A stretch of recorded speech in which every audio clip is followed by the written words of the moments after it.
Hi there, my name is Danny. I'm the clinical specialist physiotherapist within the Department of Pain Management, and I make up part of the therapy team along with my colleagues. Okay, so we're going to move on to explore the biology of pain and how it's generated. It is produced by our nervous system, and this relates to the bio bit of the biopsychosocial approach. So all over our bodies are receptor cells, and these are in our skin, tendons, ligaments, muscles. They have a variety of jobs detecting changes in temperature, pressure, chemicals. So for example, if we have inflammation in our body, but they also release chemicals known as neurotransmitters. So let's look at this drawing. These receptor cells can pick up the pressure of the drawing pin and release these neurotransmitters, which are then transmitted into electrical signals. Note that that is not pain signals. These electrical signals travel into the spinal cord. At the level of the spinal cord, these electrical signals or messages move between two different neurons. This information then reaches the brain. The brain takes this information on board, but it has to take other things into account about what else is going on in our body, the context of the situation. So it has to consider a variety of things. For example, prior experiences. The brain asks, have we been in this situation before, and how did it turn out? Our attention or expectation. So if the brain expects it to hurt, then it's likely it will. We've all watched someone before hurt themselves, and we can feel some of their pain. So if we expect it to hurt, it's likely it will. Our mood has a big influence on our pain. If we're low in mood, the pain is far worse than when our mood is brighter. Our beliefs and our knowledge, so what we know about our condition, what's causing the pain, whether we believe we have some influence over the outcome that can impact our pain experience, will all affect the intensity of our pain. Structural changes in our brain, chemical changes in our brain will also influence the level of pain we experience. Genetics is a factor too. And also cultural factors. So we've seen the difference between the expression of pain, for example, on a football pitch versus a rugby pitch. Or when a child falls down, they look to their carer to ask whether it should hurt or not. And depending on how the carer or parent responds, this could influence the child's experience of pain. So taking in all of this information, the brain then has to decide whether to send an output of pain or decide no pain is required.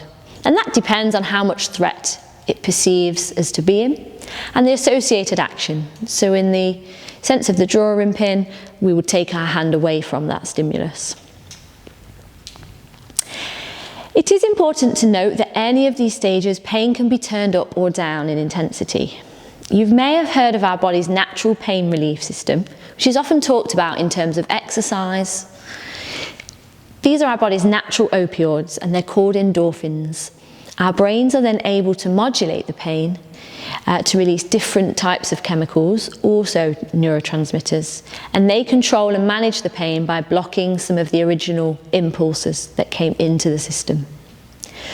Ultimately, this is very, very complex, and this is why it's so difficult to sometimes understand pain. Thinking about our mood, beliefs, previous experience, neurochemical changes, cultural factors, all will affect our perception of pain. The brain is taking in this information from the different sources, always, constantly, but it always asks one key question. Should I protect this? Do I need to look after you? Remember, pain is part of our protective system, and danger doesn't have to be in real terms of structures being damaged. It can just be a perception that danger is there. If the answer is no, no danger, we are less likely to experience pain.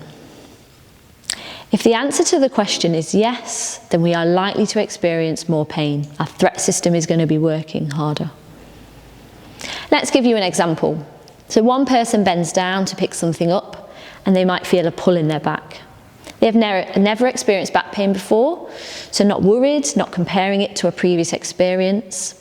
Take the person who bends down, feels a pull in their back, but has had a previous episode of debilitating back pain, time off work, eventually losing their job. They're going to be more worried, scanning for more threat, and so ultimately the threat and the pain response is going to be higher. So we're going to move on to a simpler version of what we've just looked at.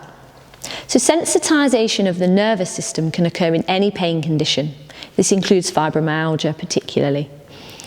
We also know that in long-term conditions such as arthritis, sensitization in the nervous system also occurs.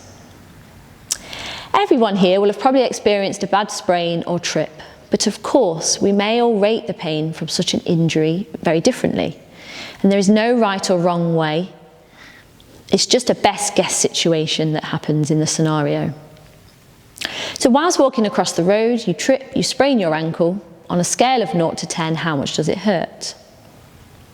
For many of you, you probably score quite high, 5 or 6, maybe even more. So consider this situation. Whilst walking across the road, you trip and sprain your ankle, but there's a bus heading straight for you. On a scale of 0 to 10, how much does it hurt now? What's changed in this situation? Why may the degree of pain be different? Well, no doubt you may have put the number at a lower score than the previous slide, correctly guessing that the brain will send less pain, despite the tissue damage or injury being the same to the ankle. But in this situation, the difference is that it has to prioritise our survival. This is so that we can get out of the way of the bus quickly, despite the fact that our ankle is injured.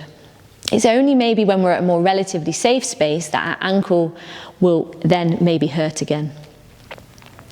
Perhaps you've been in a similar situation or heard stories from others who, despite being injured, didn't feel the pain initially.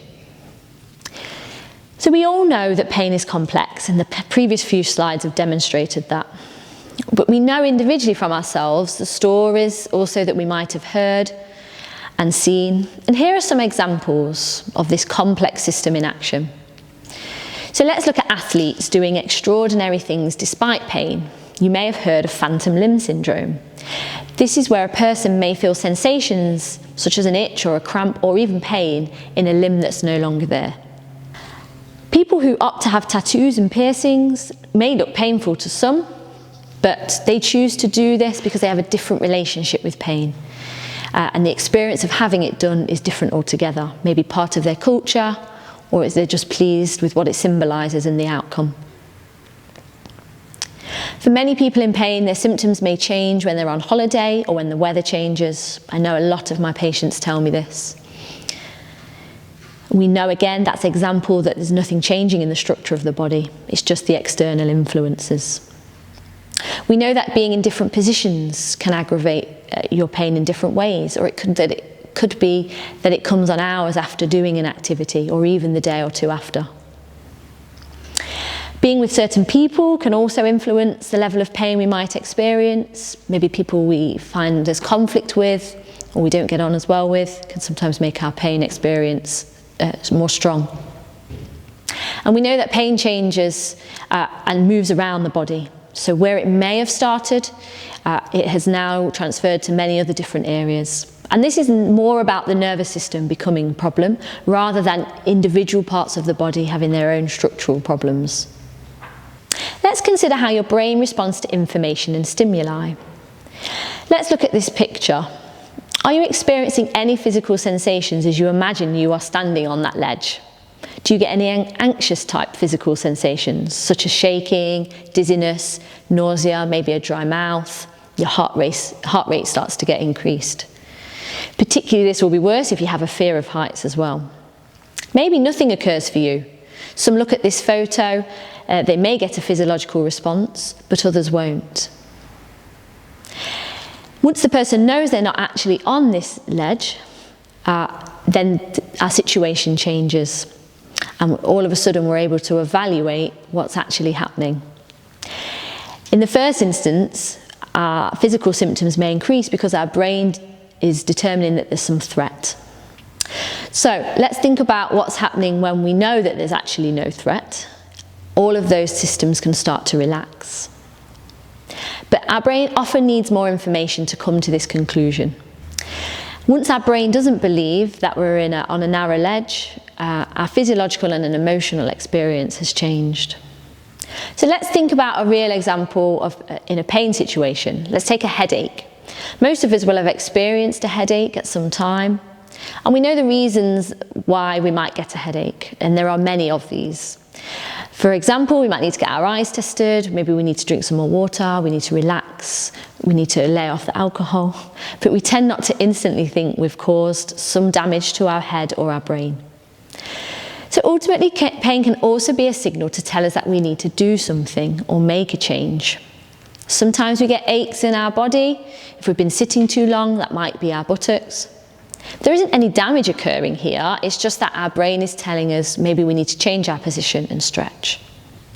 In rescue situations, there have been cases of people doing heroic acts despite injury, finding strength they thought they would never have, and they felt no pain whilst they were getting themselves or others to safety.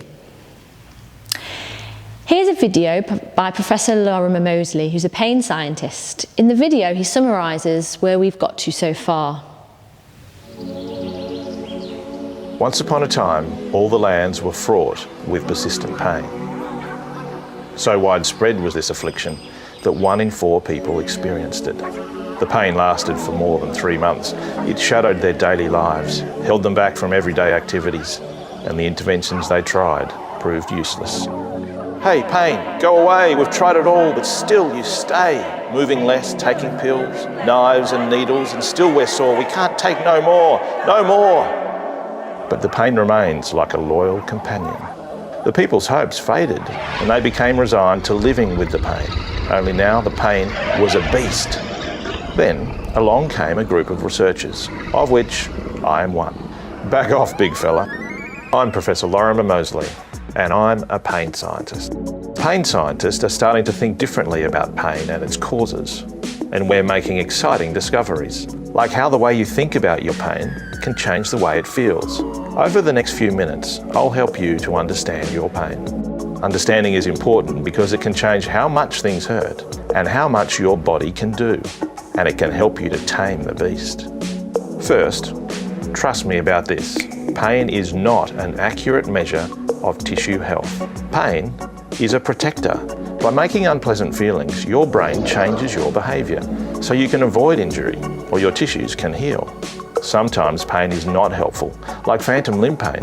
You don't expect a missing limb to ache, but it does, and the pain is very real. So how do we explain this? Well, pain is a warning signal from your brain that depends on credible evidence to say your body needs protecting. Sometimes pain's too protective and you get unnecessary warning signals. Pain scientists now understand that there are many ways our nervous system ends up producing unnecessary warning signals. Take conditioning, for example.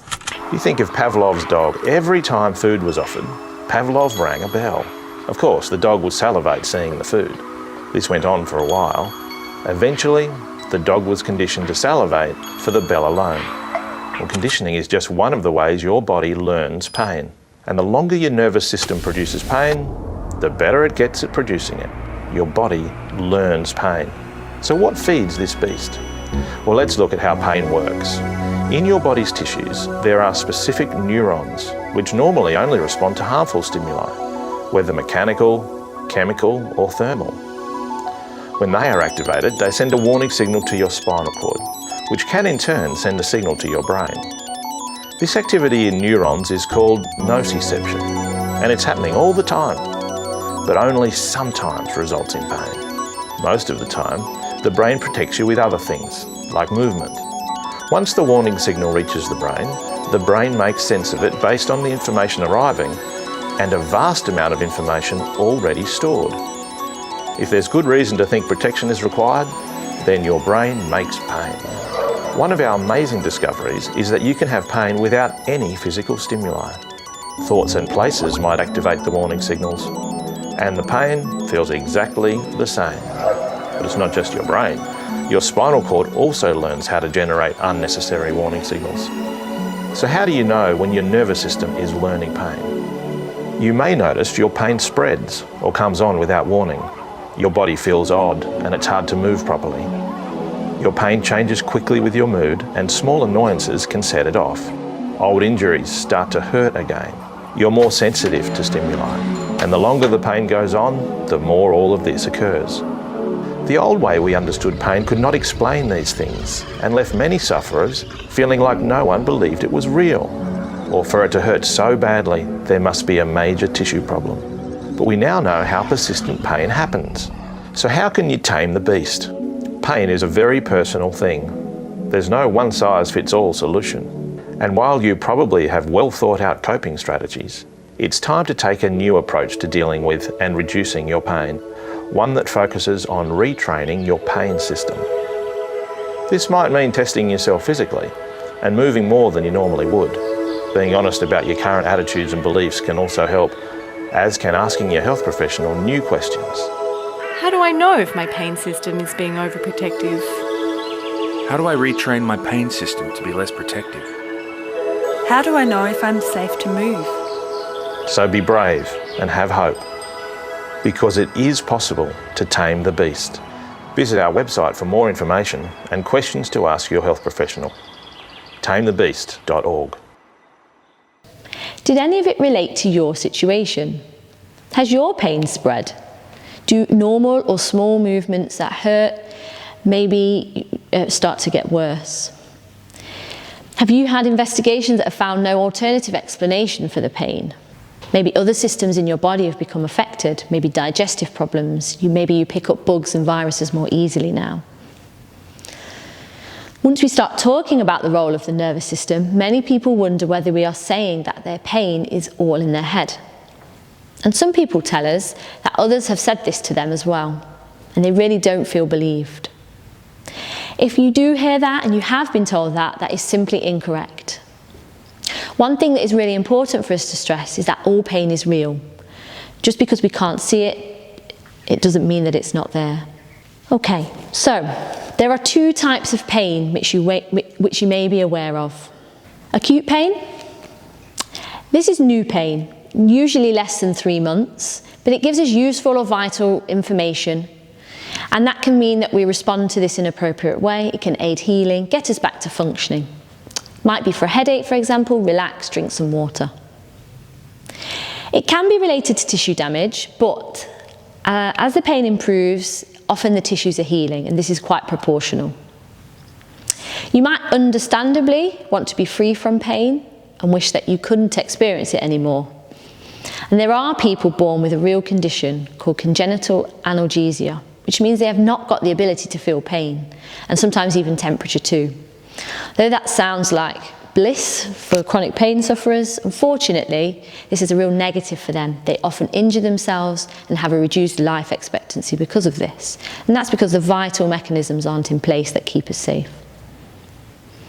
So the other type of pain is chronic pain, and this is pain that you're all experiencing, which has been going on for longer than 3 months. This is where the nervous system isn't working as it should. It continues after tissues have healed or has healed as best as they can. And despite what you've done to ease the situation, the nervous system continues to be overprotective. And one way of explaining that is like a guitar and an amplifier. The amp has become stuck on the loudest setting, just like the increased sensitivity of the nervous system. So the pain is real, but the damage may not be.